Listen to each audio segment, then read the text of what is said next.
Airborne geophysical surveys are poised to become a game changer in India's quest for natural resource exploration. In 2010, Ministry of Mines, Government of India, originally conceived the project of National Aeromagnetic Mapping Program, NAMP, in order to have the aeromagnetic map of India at par with mineral-rich countries such as Australia and Canada. In 2015, the government policy was revised to accord top priority to airborne geophysical surveys to fast-track India's mineral exploration potential. This was followed by the creation of National Mineral Exploration Trust, NMET, to fund these large airborne survey programs. Such government partnership projects have been watershed in India's resource exploration history. Today, India is on a fast-track growth trajectory. As a first step towards developing an integrated National Airborne Map of India, the Geological Survey of India has carved out an area of OGP consisting of a total of 8,14,861 square kilometers divided into 12 separate survey blocks. At a 300-meter line spacing, this consists of a total flying of close to 3 million line kilometer of airborne surveys. Undoubtedly, this is one of the largest airborne projects to be executed in one go anywhere in the world. The demand for exploring India's natural resources is huge.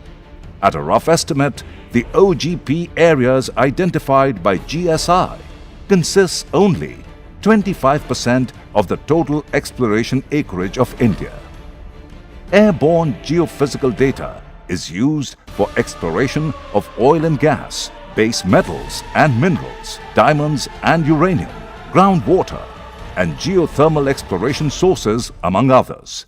Fortunately, the government's perseverance, the public-private partnerships, and resources are all coming together. An international consortium of consultants led by Messrs. Patterson, Grants and Watson from Canada and supported by Messrs. IGS Limited of UK were appointed by the GSI to frame the technical specifications for the OGP tender as well as conduct the tendering process as per international standards. In the first phase, 4 out of 12 blocks were tendered. A consortium led by Messrs. McPhar International of India were winners of blocks 1 and 4, with blocks 2 and 3 won by consortiums led by Messrs. Geochem of Kazakhstan and Messrs. IIC Technologies of India, respectively. McPhar International is the first Indian-born geophysical survey company that had its origin in Canada with over 5 decades of international experience.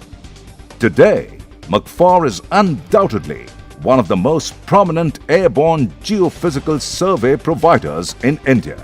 McPhar bouquet of services includes acquisition of gravity and magnetic data, magnetic gradient, gamma ray spectrometric data, time domain and frequency domain electromagnetic data, as well as a patented passive electromagnetic data which can be flown as a part of a multi-sensor configuration. Surveys are done with our fixed-wing aircrafts or helicopters. 2 aircraft from McPhar's consortium partner Messrs. Kiwi Air of New Zealand are presently based out of Chandrapur in Maharashtra, undergoing test surveys and calibration checks and waiting for the inaugural survey flight on the 7th of April 2017. It's very effective in flying low-level survey. It's a short performance and take-off aircraft, which works very well for low-level operations. And for our survey flying, we also have our survey equipment and navigational pilot screen here. This screen here will show us the direction at which we are flying, so we can fly accurately, as well as the height we are to fly This main tablet here, this is what runs all the computers and collects all the data. The data acquired from survey shall be processed, mapped, imaged and interpreted at the data processing centers. In case of the OGP project, GSI has appointed a third-party international consultant to ensure that the data quality is as per international standards. The system was specifically installed in this aircraft, and we have a nuclear gamma ray spectrometer for looking for radioactive materials. We also have a multi-axis magnetometer system for measuring changes in the Earth's magnetic field. And all of this equipment is all controlled by a small tablet computer. We have radar altimeter, we have barometric pressure altimeter, we have temperature measuring devices, we have high resolution navigation, so we can pinpoint each data point that we collect. Survey is flown. Actually, as per the survey objective and survey design is framed. So here we are using high resolution survey at a height of 80 meter and with a line spacing of 300 meters. That gives you a very high resolution. Completing the survey, then we process the data, we generate wide variety of maps, basically to sort with the total magnetic field intensities in the horizontal, measured horizontal gradient and variety of filtered maps. The data are after downloaded from the instrument equipment from the aircraft and finally processed by the geoscientists using pretty sophisticated software and procedures. The final product of all the data processing are actually geophysical maps, as you can see here on the screen. If you would just have a look to this example, you can see some red chord stripe going to this corner, which represents likely some vein of ore minerals. They are slowly dipping down because you can see here how the intensity of the color is decreasing. Airborne geophysical surveys are one of the most efficient, comprehensive and cost-effective methods of resource exploration worldwide.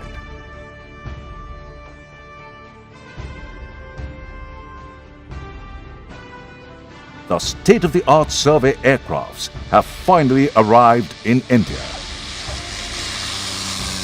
beginning a new dawn in exploration industry in India. McPhar is a perfect example of a Make in India success story. To keep pace with India's growth story, we will continue contributing towards nation building with the vision to make India a natural resource-aware nation for better self-sufficiency.